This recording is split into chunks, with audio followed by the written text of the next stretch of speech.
Pertama, sistem adat ini, sistem hukum adat ya, ada pengakuan dari negara sebagai hukum yang sah. Ada di dalam konstitusi pasal 18, ya, 18 sekian kalau salah ya.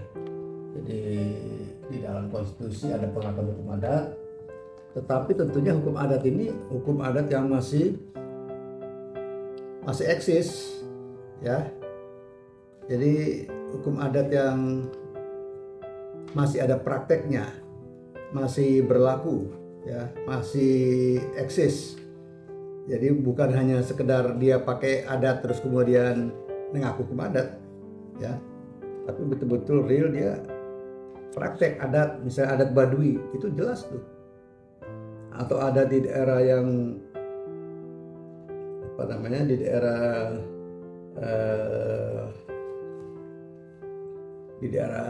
apa lagi tuh Jambi misalnya.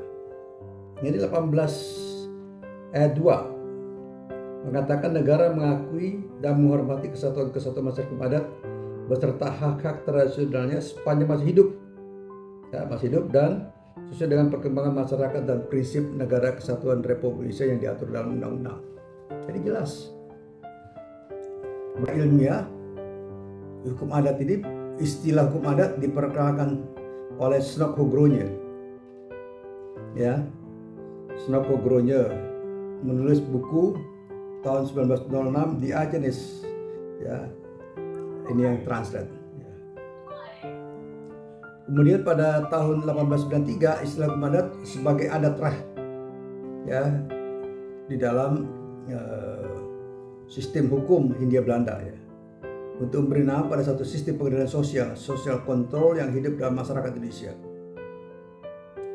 Istilah ini kemudian dikembangkan secara ilmiah oleh Cornelis van Hopen yang terkenal sebagai pakar hukum adat di Hindia Belanda.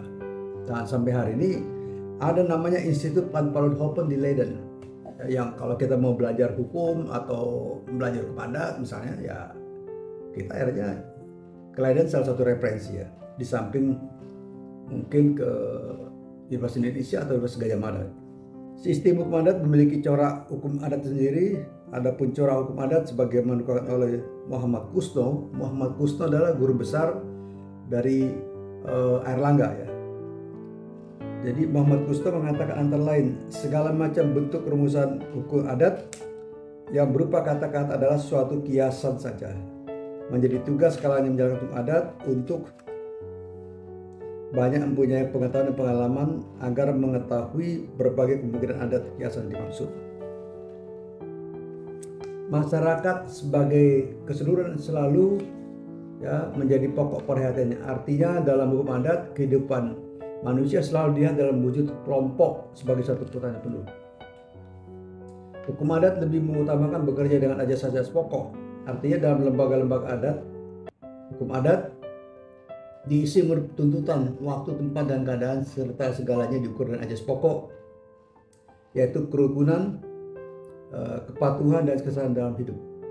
Pemberian kepercayaan besar dan penuh pada petugas hukum adat untuk melaksanakan hukum adat. Tidak menggunakan listrik di area Baduy Dalam.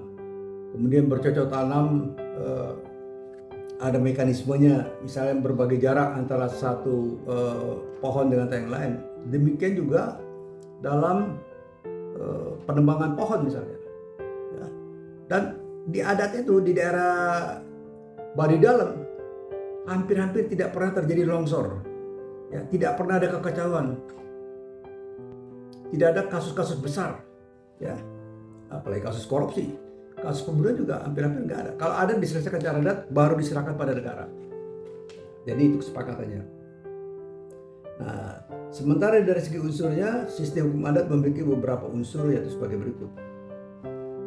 Ada tingkah laku yang terus-menerus dilakukan oleh masyarakat. Ya seperti tadi hukum di masyarakat Baduy ya, dalam tingkah laku tersebut teratur dan sistematis. Jelas bisa dilihat ya, dari cara menebang pohon, kemudian tata hidup. Tingkah laku tersebut mempunyai nilai sakral.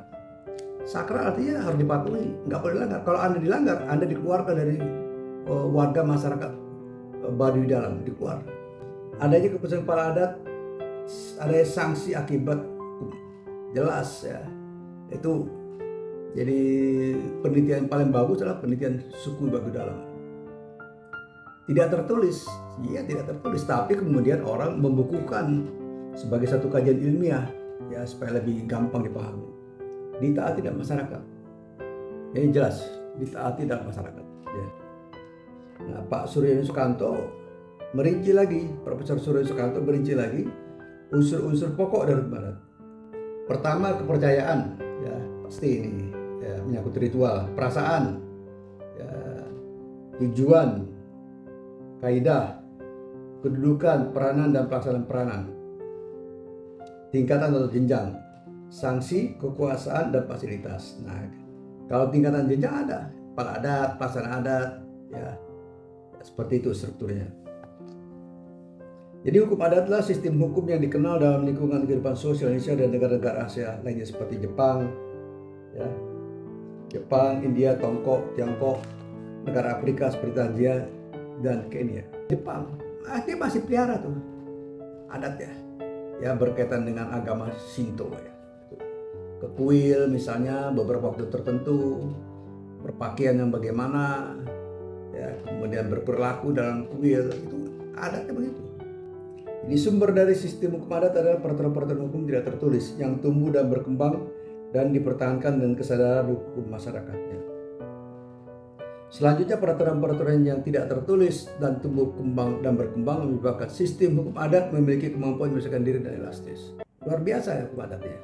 Seperti di Minangkabau misalnya. Wah, itu luar biasa kuatnya hukum adatnya. Ya, misalnya di tanah adat tidak dijual. Tapi kalau Anda mau pakai boleh untuk kepentingan masyarakat besar. Misalnya semen Padang, itu pakai tanah adat itu. Ada pun karakteristik dan contoh sistem hukum adat yakni sebagai berikut. Kekuatan normatif. Sistem hukum adat memiliki kekuatan normatif yang kuat di dalam masyarakat adat. Norma hukum adat dihormati dan diikuti oleh anggota masyarakat sebagai bagian dari tradisi dan identitas budaya mereka.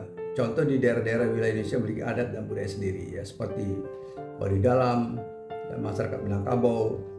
Berpusat pada sistem hukum adat berfokus pada kepentingan komunitas dan mempertimbangkan aspek-aspek sosial, budaya dan spiritual dalam pengambilan keputusan. Keterlibatan komunitas dan konsensus seringkali menjadi prinsip penting dalam penegakan hukum adat. Jelas ya, konsensus ya, dipatuhi karena nilai sakral dan ketaatannya. Contoh suku Masai di Kenya, Tanzania, sistem hukum yang mempertimbangkan kepentingan kelompok dan komunitas. Ini satu studi tersendiri ya.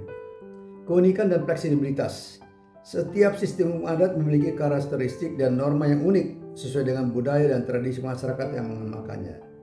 Sistem hukum adat cenderung fleksibel dan dapat beradaptasi dengan perubahan sosial dan lingkungan.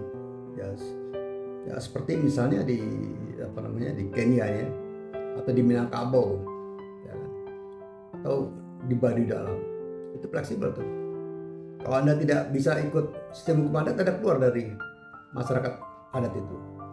Hubungan dengan sistem hukum formal. Sistem hukum ini beroperasi secara paralel dengan sistem hukum formal yang diterapkan oleh negara. Interaksi antara kedua sistem hukum ini dapat bervariasi, mulai dari harmoni hingga konflik. Ya, contoh di wilayah negara Indonesia dan negara India. Untuk dapat memahami sistem hukum adat harus memahami cara berpikir masyarakat Indonesia. Ya, sebagaimana telah dikemukakan bahwa sifat hukum adat adalah sederhana, kontan dan konkret. Menurut hukum adat, semua hubungan hukum adat adalah bersifat konkret atau nyata, dapat dilihat dalam jual beli tanah di mana persetujuan, kesepakatan dan penyerahan hak atau levering sebagai satu kesatuan yang tidak terpisah. Ini penting nih.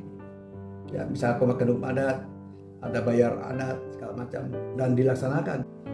Di dalam sistem hukum Eropa, pemindahan sistem hak milik akan terjadi apabila barang itu sudah diserahkan kepada sebelumnya. Artinya antara persetujuan dengan penyerahan merupakan satu sistem ya, yang terpisah. Sistematika hukum adat mendekati sistem hukum Inggris atau Anglo-Saxon disebut sebagai common law. Tapi hukum adat memiliki ciri khas tersendiri dibandingkan hukum barat. Meskipun ada kemiripan, perbedaan dalam sistem pendekatannya adalah sebagai berikut. Corak serta sifat yang berlainan antara hukum adat dan hukum barat. Hukum adat bersifat komunal sedangkan hukum barat individual. Komunal artinya terikat pada masyarakatnya. pandangan hidup yang berlainan. Aliran barat bersifat liberalistis dan bercorak rasionalistis intelektualitis. Aliran timur bersifat kosmis. Tidak ada pembatasan dunia lahir dan gaib. Manusia berhubungan erat dengan segala yang hidup dalam ini. Yaitu ya komunikasi spiritual ya jalankan. Jadi kalau ada orang misalnya mau melakukan sesuatu, ya kan ada istilah dicari hari baik, walaupun semua hari baik ya, semua hari baik. Tapi dilihat kira-kira yang enaknya di hari apa misalnya, ya itu suatu kepercayaan yang tidak bisa diperdebatkan ya. Jadi karena itu ya perbedaan antara sistem hukum barat dan hukum adat. Paul Hoppen bagi lingkungan adat terdiri atas 19 dan dari ke-19 itu dirinci atas beberapa kumpulan hukum. Pembagian hukum adat didahulukan karena diperlukan sebagai petunjuk agar hukum adat di Indonesia dapat dipahami dan dengan baik. Dalam Undang-Undang Nomor 1 Tahun 2023 sungguh dikatakan oleh Irlih menyatakan pembentuk undang-undang dalam membuat undang-undang hendaklah diperhatikan apa menjadi kesatuan hidup yang berlaku di masyarakat. Jadi konsep dasar di penelitian Irlih tentang hukum adalah apa yang dinamakan sebagai the living law.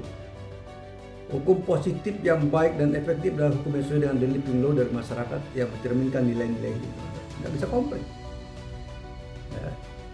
Misalnya soal jual beli, ya, memperhatikan adat setempat. Jadi hubungan hukum adat dan dengan sistem hukum nasional, saya katakan kedudukan hukum adat dalam sistem hukum sama dengan kedudukan hukum pada umumnya. Yang membedakan antara hukum adat hanya berlaku untuk orang Indonesia yang sifatnya tidak tertulis.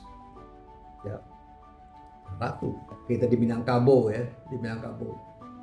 Proses adatnya ada dan itu didahulukan, baru hukum nasional.